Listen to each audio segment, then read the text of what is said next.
Asturias no solo ofrece al viajero lugares de singular belleza, valles y praderías que se extienden desde un mar rumoroso y bravío hasta las majestuosas cumbres de la cordillera cantábrica y los picos de Europa. Pueblos y ciudades, montañas y costa, un paisaje plural como el propio nombre de Asturias, esa Suiza de España de la que habló Salvador de Madariaga. En cada uno de esos lugares, en el interior y en el litoral, productos de la tierra y el mar, potes humeantes y guisos sustanciosos, constituyen una continua invitación a la mesa, ya que el disfrute de esta se combine con el de un paisaje sin parangón.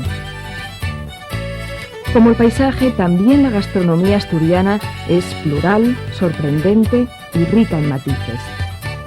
Basada en una materia prima de excepcional calidad, la que proporcionan los verdes pastos, una fertilísima huerta y un mar abundante en mariscos y pescados, puede además saborearse en restaurantes o sidrerías, con mantel de hilo o en la espontaneidad familiar que proporciona la cocina en los Chigres, la popular tasca asturiana. La del interior del Principado es una cocina que fundamenta su tradición, siempre renovada, en los productos de la huerta, sin olvidar la aportación de los embutidos que, sometidos al oportuno proceso de curación tras el antiquísimo ritual de la matanza, pasarán a ser parte de los guisos más sólidos. Del pote asturiano, característico de la zona occidental de la región, y de la reina de la gastronomía asturiana, la fabada. La calidad de los pastizales está en el origen de la excelencia de la leche de las vacas asturianas, pero no puede olvidarse la acreditada carne roja de ternera o el cordero, a veces asado a la estaca, respondiendo a una tradición asturamericana con resonancias de la pampa argentina que ha dado lugar a una de las más célebres fiestas gastronómicas del estío asturiano. El mar Cantábrico, además de bañar con sus aguas el litoral de Asturias, aporta a su cocina sabrosos pescados y delicados mariscos, obtenidos mediante técnicas de pesca artesanal y pudiendo ser consumidos en el día. El centollo y la merluza, el besugo y los percebes, el bonito y las andaricas sonécoras, sin olvidar los humildes y sabrosísimos oricios, son solo algunos de los regalos del mar a la gastronomía asturiana y a la cocina marinera de sus pueblos y villas costeras, que entre sus platos más conocidos incluye las sopas de pescado y marisco, los potes marineros o la caldereta.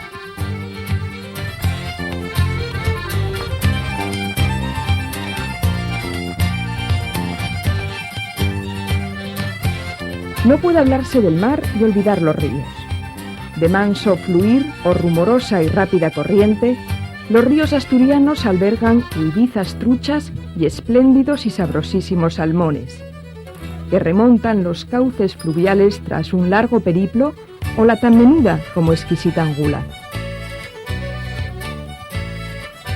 En Asturias, la bondad de la cocina y de los productos naturales no solo se celebra en la mesa, también se festeja en las calles. Hay fiesta del cordero, festival de la huerta, de la fresa, del oricio o del salmón, jornadas del bonito y un largo etcétera. Si a ello añadimos la belleza del paisaje, no resulta extraño que ya en 1925 el doctor Pimentel diese el título de Asturias, paraíso del turista, a un libro dedicado a la región. Fabada, potes, pescados, mariscos, carne, hortalizas. El repertorio no se completa si no se añade a él dos productos emblemáticos de la gastronomía asturiana, el queso y la sidra.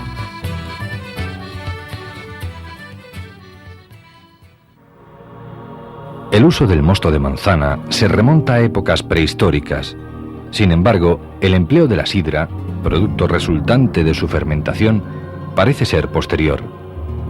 Plinio y Estrabón, 60 años antes de Cristo, describen el uso de bebidas derivadas de la fermentación de peras y manzanas por parte de los astures. Habría que situarse en el siglo XVIII, para asistir a un auténtico desarrollo de la industria sidrera en Asturias. Es a mediados de esta centuria cuando se pone de manifiesto la existencia de una tecnología de elaboración de la sidra. Un siglo después, la bebida tenía una fuerte implantación popular. A modo de ejemplo, es de destacar que el consumo en Oviedo y Gijón era ya de 12.500 pipas anuales. La sidra es el producto resultante de la fermentación total o parcial del mosto de manzana, que debe ser obtenido mediante sistemas de prensado de la pulpa molida o mallada. El proceso de elaboración de la sidra está sujeto a una larga sucesión de etapas encadenadas que van desde la recolección del fruto hasta el embotellado. El conocimiento de los diferentes factores tecnológicos que afectan al desarrollo de este proceso, así como su control técnico, determinará la calidad de la sidra elaborada. Además de la recolección en el momento óptimo de madurez, la mezcla de manzanas tiene que establecerse de manera ponderada entre las distintas variedades. Se obtendrá así un mosto equilibrado que dé origen a sidras de calidad. Las alteraciones microbianas limitarán ostensiblemente la comercialización. La materia prima, una vez recolectada y mezclada, tiene que ser seleccionada y lavada convenientemente, a fin de garantizar las mejores condiciones higiénico-sanitarias.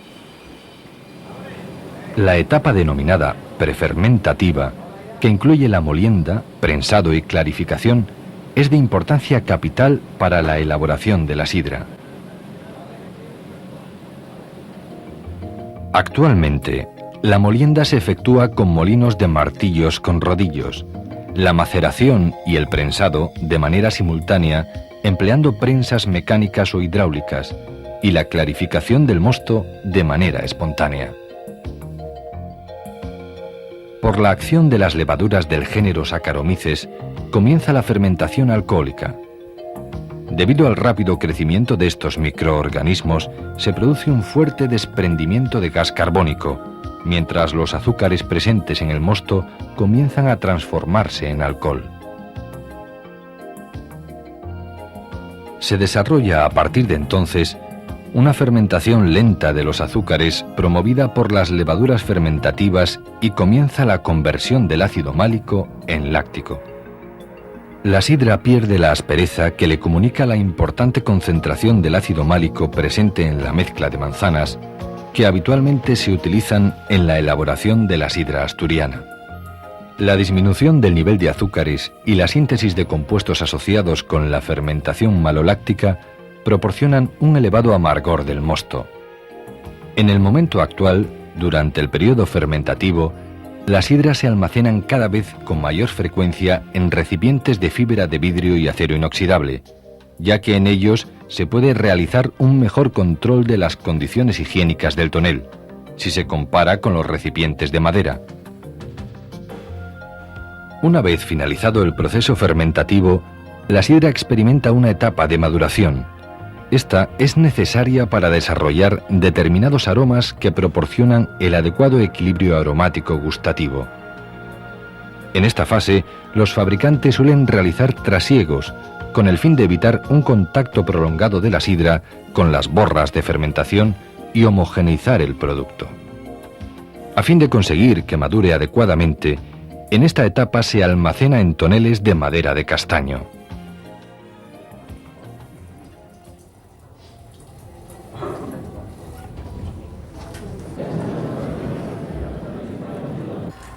Generalmente se considera que un periodo de elaboración de 6 a 7 meses es apropiado para obtener un producto equilibrado a nivel sensorial.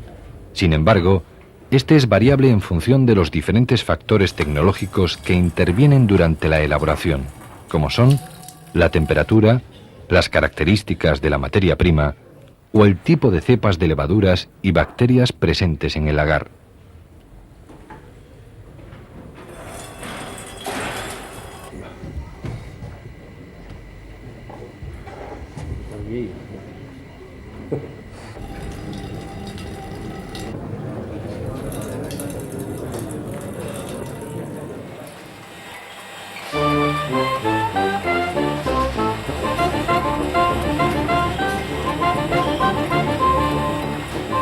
La gran variedad de factores que influyen en la evolución del proceso de elaboración de la sidra y las características propias del procedimiento artesano, donde no existe un adecuado control de los factores que determinan la calidad, originan una gran variabilidad en las cualidades sensoriales de la sidra obtenida.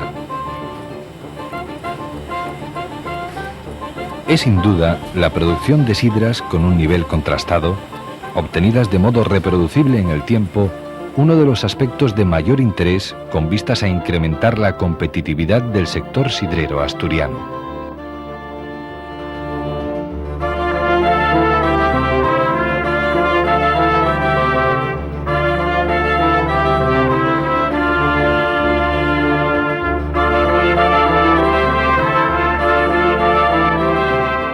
Es en definitiva un producto singular entroncado en el espíritu y raíces asturianas.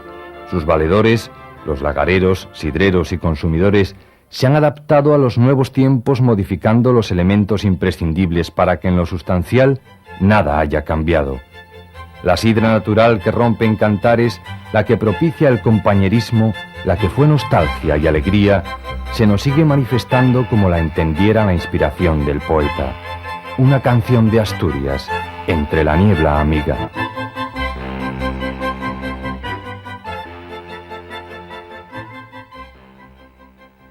Asturias es una región con fama no solo ganadera, como ya se dijo, sino también quesera, lo que parece derivarse de lo primero. Algunos expertos han llegado a considerarla como una de las manchas queseras más importantes de Europa, no solo por la singularidad de sus quesos, sino también por su diversidad.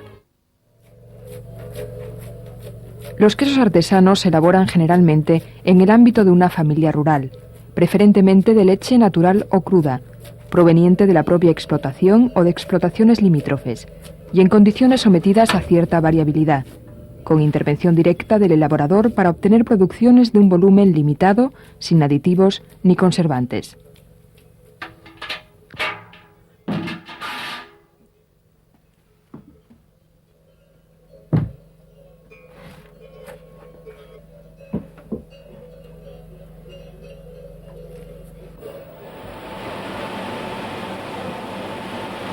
Los quesos industriales se fabrican en instalaciones de empresa a partir normalmente de leche pasteurizada, homogeneizada y de procedencia indistinta en condiciones inalterables, mediante procesos automatizados con adición de distintos tipos de conservantes para alcanzar producciones de volumen notable, comercializadas en redes convencionales. Quizás el proceso más similar entre algunas de las pequeñas queserías que van surgiendo y las industrias lácteas convencionales resulta ser el de la pasteurización. Se recoge la leche de los pequeños productores y se almacena en tanques de frío para ser sometida a dicho procedimiento.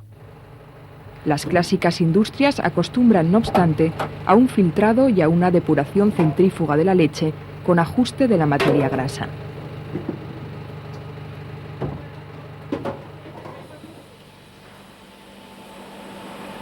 La pasteurización consiste en calentar rápidamente la leche hasta unos 70 grados centígrados y en bajarla de inmediato a 0 grados, lo que supone la destrucción de la microflora bacteriana y los hongos espontáneos.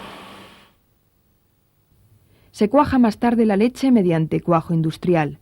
Se trocea la cuajada con una lira.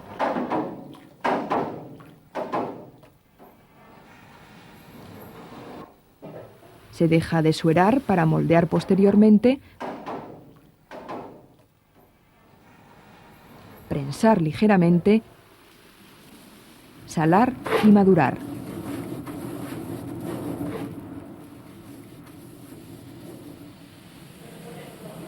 Las grandes industrias pueden, según los tipos de quesos, añadir hongos autorizados o proceder a otra clase de operaciones como el ahumado, aromatización, coloración. En este caso, el producto resultante tiene como principal característica favorable una homogeneidad constante de forma, de aspecto y de sabor, aunque con algunas mermas olfativas y gustativas por la pasteurización, paliadas por la posterior adición de microflora industrial. La gran riqueza paisajística y orográfica de Asturias ha traído consigo una notable diversificación de quesos artesanales en respuesta, en muchos casos, a las escasas comunicaciones entre los distintos valles con culturas queseras tan diferenciadas. Los quesos artesanales asturianos no siempre utilizan el mismo tipo de leche, aunque la de vaca suele ser la más común. Añaden oveja o cabra cuando éstas están disponibles. Es el caso del de Peñamellera o el Cabrales. Otras variedades son siempre de una sola leche, de oveja en el de Rozagás, de cabra en el de Bueyes, o de vaca en el Afuegalpitu y el de Urbiés, mientras en otros utilizan las tres, como el de Gamonedo. Mientras unos cuajan por el método ácido, espontáneamente, al calor de la cocina, caso del de Urbiés, otros siguen valiéndose del método enzimático, ya mediante cuajo animal, Gamonedo, Cabrales, ya mediante cuajo preparado en laboratorio, Afuegalpitu. Mientras algunas cuajadas se prensan, el de Vidiago, el del Ingiesto, los de vaca de Llanes o ligeramente el Gamonedo, otras desueran o recuden en moldes, la mayoría, o dentro de un paño anudado y colgante, los de Afuegalpitu, los de tipo Urbiés. El casín, por su parte, se amasa luego en un aparato conocido como máquina de rabilar, mientras que el de Genestoso tiene como característica especial el de ser moldeado dentro de una pleita de esparto. Hecho muy curioso lo representan en Asturias los quesos que conocen tras el salado algunos añadidos. Así el Afuegalpitu del Aramo tiene una variedad con pimentón picante. Los de la zona de Teberga y Proaza, similares al de Urbiés, incorporan whisky o aguardiente.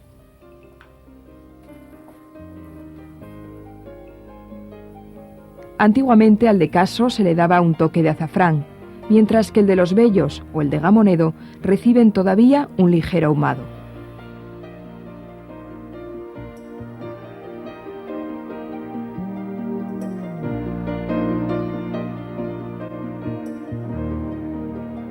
En el proceso final, conocido como maduración o afinado, que para unos tipos no pasa de unos pocos días y para otros alcanza hasta 4 meses, a los dos quesos más sobresalientes del Principado, el Cabrales y el Gamonedo, les aparecen vetas de moho verde y azul que conforman su sabor característico y hacen de ambos dos de los mejores quesos de España.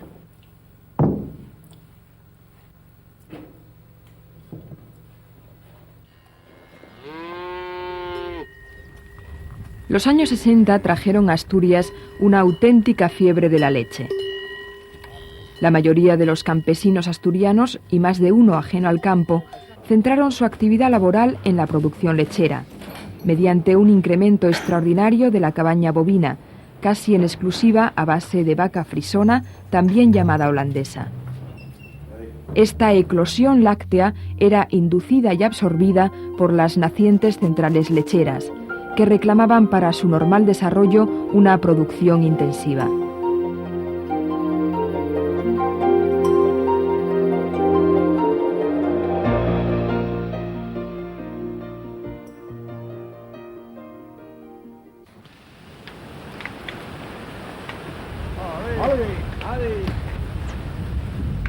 De este modo, a la par que la huerta y otros cultivos singulares, las producciones tradicionales caen en una notable desatención por parte del campesino asturiano, que encuentra más cómoda y rentable la venta de leche bruta.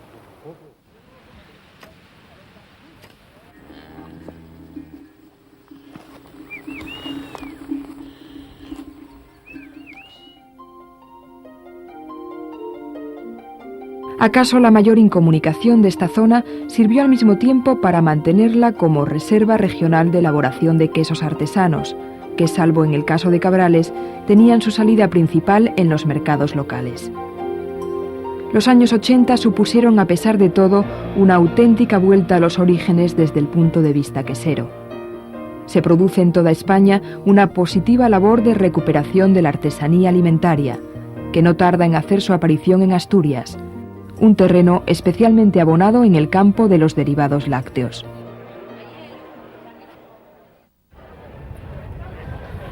En esos años surgen o se afianzan numerosos certámenes queseros en el Principado, que contribuyen a difundir las cualidades de la práctica totalidad de los quesos asturianos, en algunos casos de antiguo renombre, pero en la mayoría de las ocasiones auténticos descubrimientos. Muchos elaboradores de quesos asturianos empezaron a notar cómo la demanda de sus productos iba creciendo. Los artesanos comenzaron a plantearse la actividad en firme.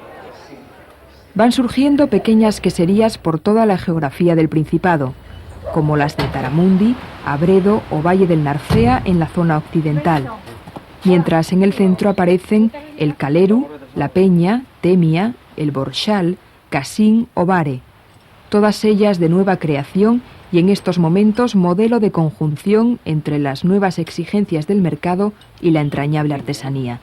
25 bien.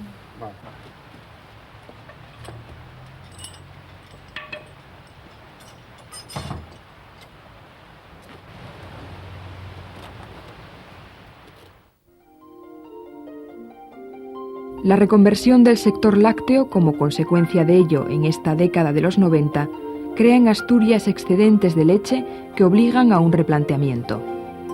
Es factible competir con los quesos allí donde la leche ya no puede. Las pequeñas queserías son ejemplo del auge de una actividad que ha tenido que adaptarse a las exigencias del mercado sin perder su pureza y autenticidad. La calidad, formas, sabores y consistencias de estas elaboraciones hacen de la región un paraíso quesero, un logro extraordinario de la gastronomía astur.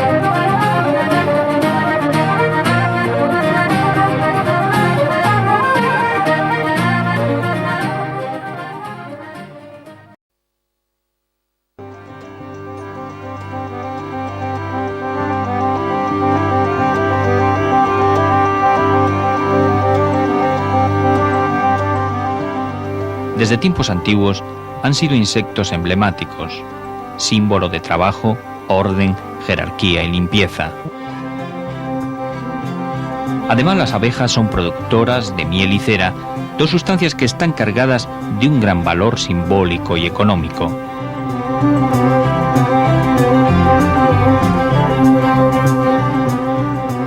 Han sido y son animales muy especiales para el hombre. La vida oculta en el interior de la colmena favoreció desde la antigüedad la formación de creencias relativas a su naturaleza.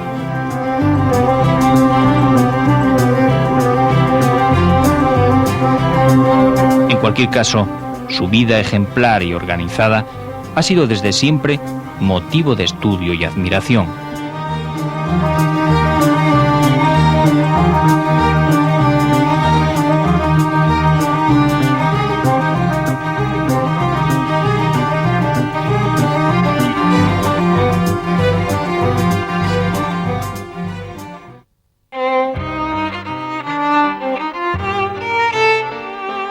La miel fue el único edulcorante disponible para los campesinos europeos hasta que en el siglo XIX se generaliza el uso del azúcar. Era una sustancia muy apreciada tanto por su sabor dulce como por sus cualidades medicinales y todavía hoy es en muchas culturas la representación más frecuente para referirse a situaciones agradables.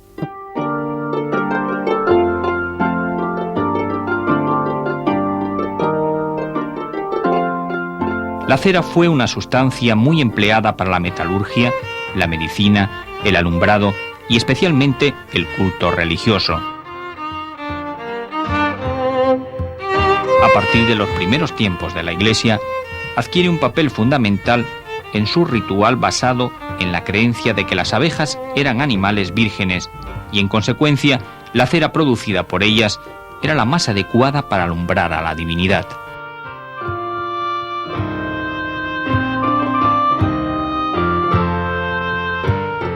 Alrededor de la cera se formaron creencias muy arraigadas en la sociedad tradicional sobre la protección de las personas y animales y el tránsito después de la muerte a la otra vida.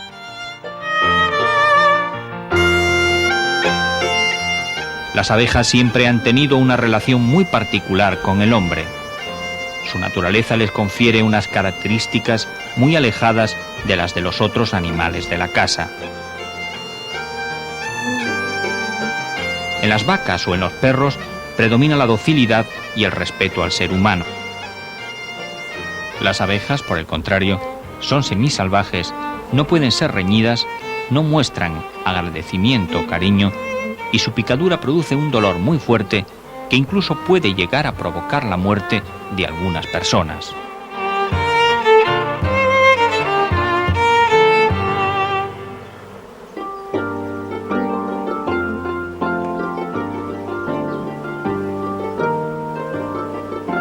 No cabe duda que la vida en el interior de la colmena es apasionante. En ella habitan 3 clases de abejas, cada una de las cuales tiene funciones determinadas. Una reina o hembra fértil, que es la madre de toda la colonia y cuya formación se debe a una alimentación especial con la jalea real.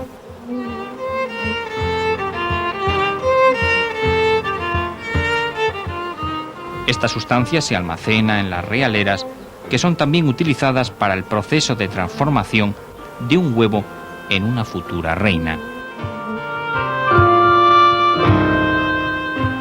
La función de esta es la de poner huevos como los que se aprecian al fondo de las celdillas.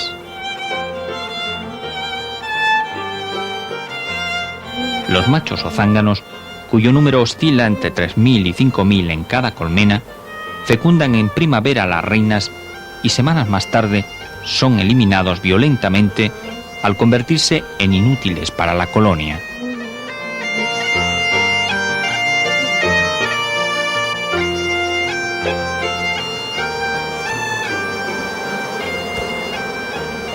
Las obreras, por su parte, son hembras sin función reproductora y realizan todos los trabajos de la colonia. En las primeras semanas de vida se dedican a labores dentro de la colmena, cuidando esta y alimentando a las crías.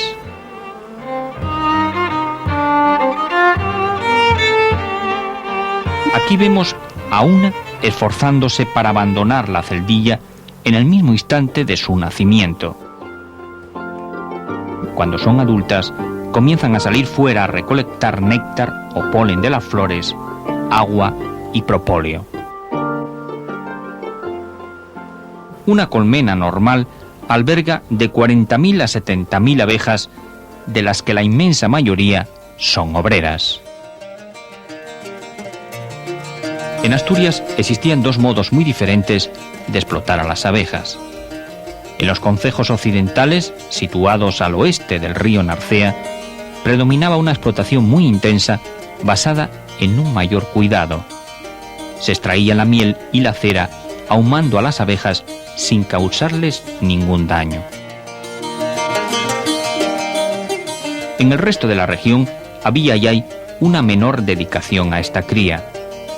Se sacrifican las abejas para extraer la producción, con lo cual el número de colmenas en cada casa nunca es muy grande.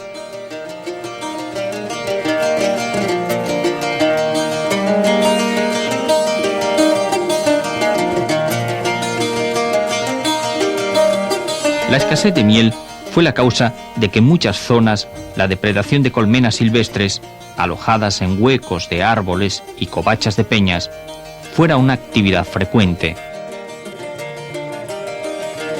Asimismo, el déficit de miel se solventaba comprándola a los meleros ambulantes de la Alcarria, que recorrían gran parte de Asturias.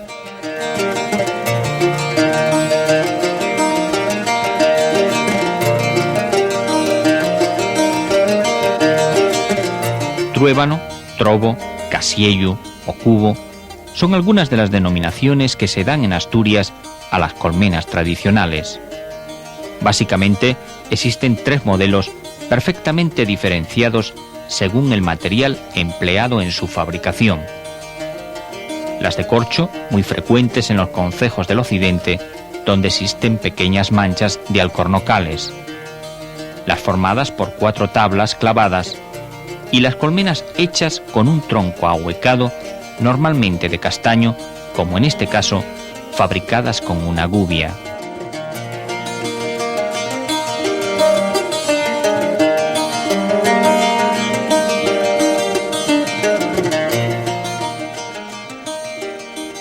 Dentro de las colmenas se atraviesan uno o varios palos, los llamados fustes o sueces, en los que las abejas apoyan los panales. Una vez instaladas, se cerraban por arriba con una tapa o caldulla que se cubría con losas o tejas para protegerlas de la lluvia.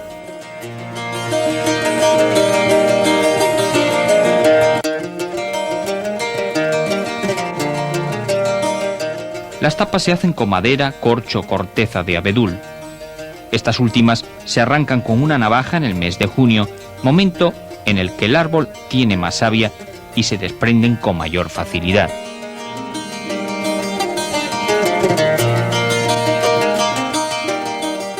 En la apicultura tradicional también era frecuente tapar cuidadosamente con estiércol de vaca todos los resquicios y fisuras de las colmenas para evitar que la luz penetrase en su interior.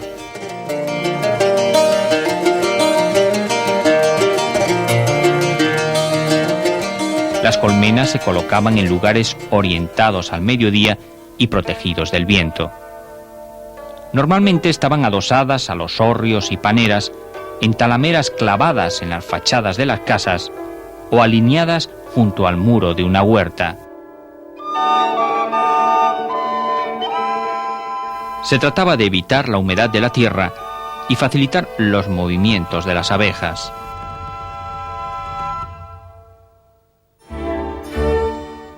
Para proteger las colmenas del fuego, que a menudo arrasaba los montes y sobre todo de los osos, se colocaban en el interior de los cortinos, construcciones muy sencillas de planta circular, formadas por un muro que llegaba a alcanzar los 3 metros de altura. Se construían siguiendo la pendiente del terreno. De este modo, se facilitaba el movimiento de las abejas y se evitaba la sombra en el interior. También era muy común colocar las colmenas en peñas o lugares poco accesibles de los montes. Las estaciones del año van marcando la vida de las abejas y las operaciones que realizaban los apicultores tradicionales, que en general se reducían a capturar los enjambres y a extraer la miel y la cera. En invierno, la actividad de las abejas es muy pequeña y su número queda reducido a la mitad. La reina deja de poner huevos y es en este periodo cuando se alimentan con la miel recolectada, permaneciendo agrupadas en el interior de la colmena.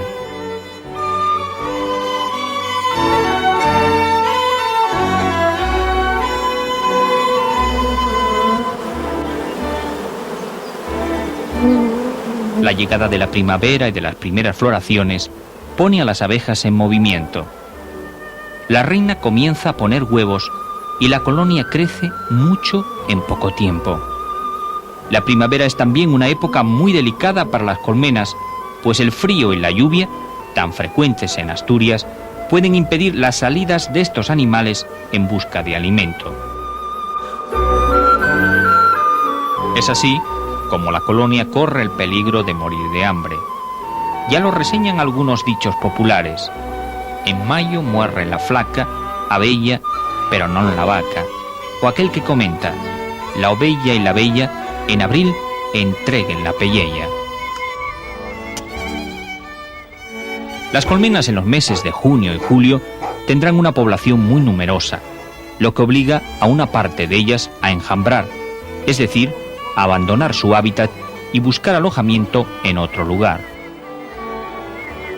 Los apicultores, como en este caso, Belarmino, tienen que estar preparados en estos meses para capturar el mayor número de enjambres e introducirlos en nuevas colmenas, pues de ello dependerá el aumento de la producción. En cuanto salen los insectos de la colmena, tienen que lograr que no huyan, obligándolos a posarse en el suelo.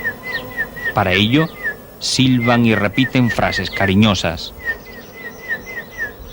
En estas imágenes vemos cómo el enjambre se aleja del colmenar y es atrapado con un cesto untado con abellera o melisa, planta aromática que atrae mucho a las abejas, muy frecuente en las huertas de los apicultores.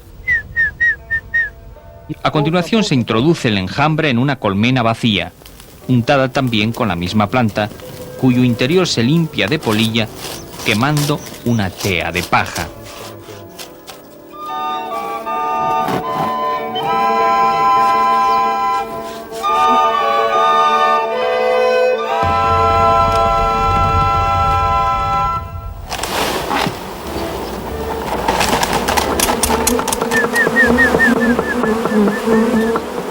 Para animarlas a entrar en su nueva casa, los apicultores golpean la colmena y repiten las mismas frases.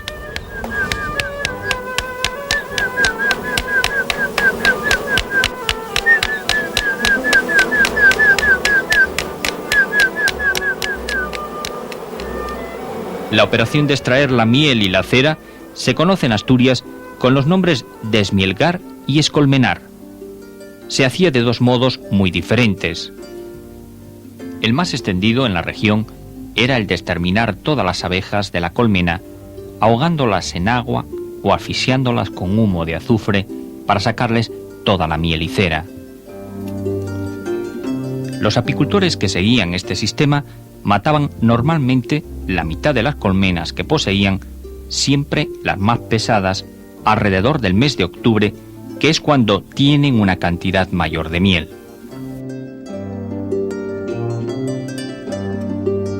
El otro método de aprovechar la miel y la cera era menos dañino. Fue muy común en el occidente de Asturias y hoy es el más generalizado en la región. Se ahuman las colmenas con el fin de aturdir a las abejas para que no piquen. Se corta en la zona superior una parte de los panales, dejando la miel suficiente para que la colonia disponga de comida para el invierno. La época de esmielgar es entre fines de agosto y mediados de septiembre, aunque si el año es favorable, puede sacarse miel en julio y a finales de verano.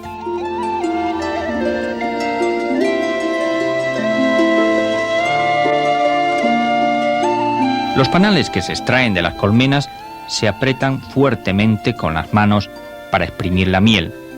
Esta se cuela y se guarda en recipientes de barro o madera. La miel era una sustancia muy valorada en la sociedad tradicional y no muy abundante. Se empleaba para regalar a vecinos y allegados y como remedio medicinal para diversas enfermedades, especialmente las de las vías respiratorias. También se consumía mucho en verano, durante la siega de la hierba o la recolección de cereales.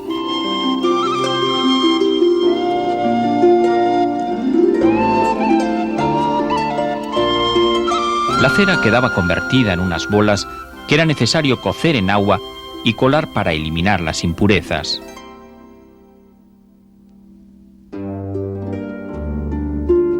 En la actualidad, la cría tradicional de abejas ha ido retrocediendo paulatinamente ante la apicultura basada en las colmenas de cuadros móviles, que permiten una producción de miel muy superior a las antiguas y facilitan la manipulación de las colonias.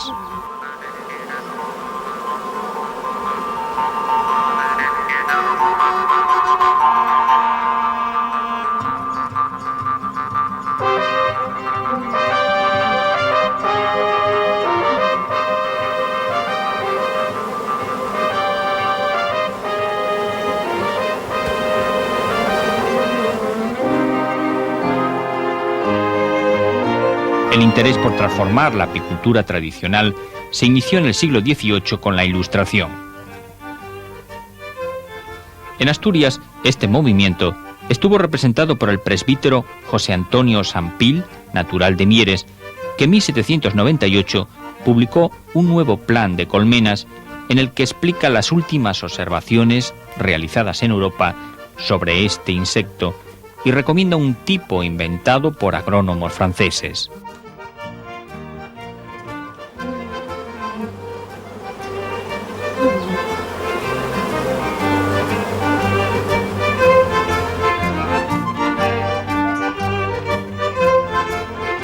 La Sociedad Económica de Amigos del País de Asturias también ofreció en esos años premios para estimular la cría de abejas y promover el uso de las colmenas de cajones difundidas por Sampil. Sin embargo, ese modelo resultaba caro y poco práctico, por lo que no tuvo ninguna repercusión entre los campesinos. No será hasta 1851 cuando se realice una verdadera revolución apícola con el invento de la colmena de cuadros del norteamericano Langstroth, a la que se sumó en 1857 el empleo de la cera estampada que se coloca en los cuadros y facilita el trabajo de las abejas, que de esta manera no se ven obligadas a fabricar los panales.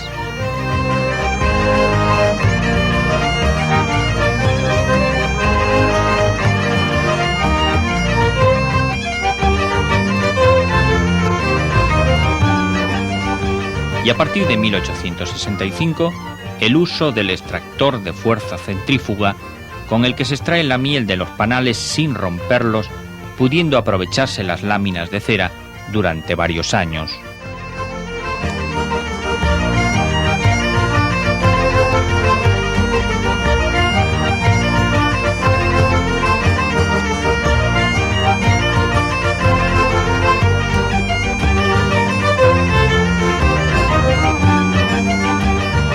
En Asturias, la difusión de estos tres inventos comienza en los primeros años del siglo XX y su principal promotor fue el sacerdote Carlos Flórez, conocido como el cura de Les Abelles, que con el apoyo de la Diputación Provincial impartió multitud de cursos por toda la región, dando a conocer las nuevas técnicas apícolas.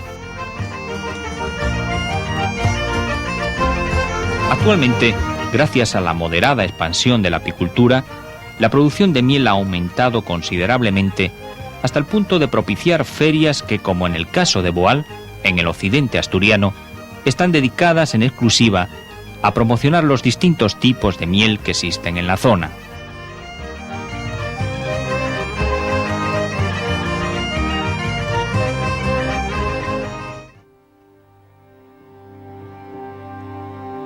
El pánico a las abejas y el desconocimiento que se tenía sobre ellas en la sociedad tradicional hicieron que la apicultura fuera una actividad restringida a unos pocos campesinos, los abelleiros, personas entendidas y apasionadas que se acercaban al colmenar sin ninguna protección. El contacto entre el hombre y las abejas era muy estrecho.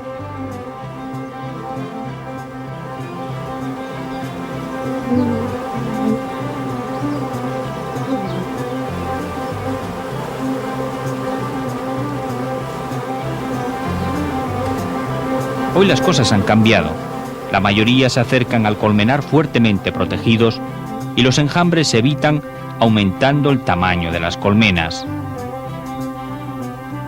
Las colonias se manipulan y pueden tratarse las enfermedades de los insectos, en tanto que la miel nunca se llega a tocar con las manos.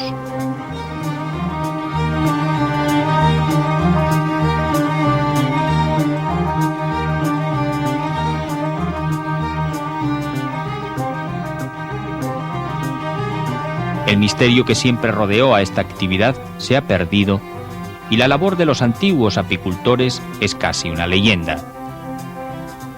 Gracias a ellos, sin embargo, a sus experiencias, se ha ganado parte de la productividad que hoy en día tienen las colmenas. Que hoy sea una labor cercana al medio rural, una actividad mucho más extendida entre los agricultores, se debe en parte a aquellos viejos abelleiros pioneros de las crónicas apícolas.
Mm-hmm.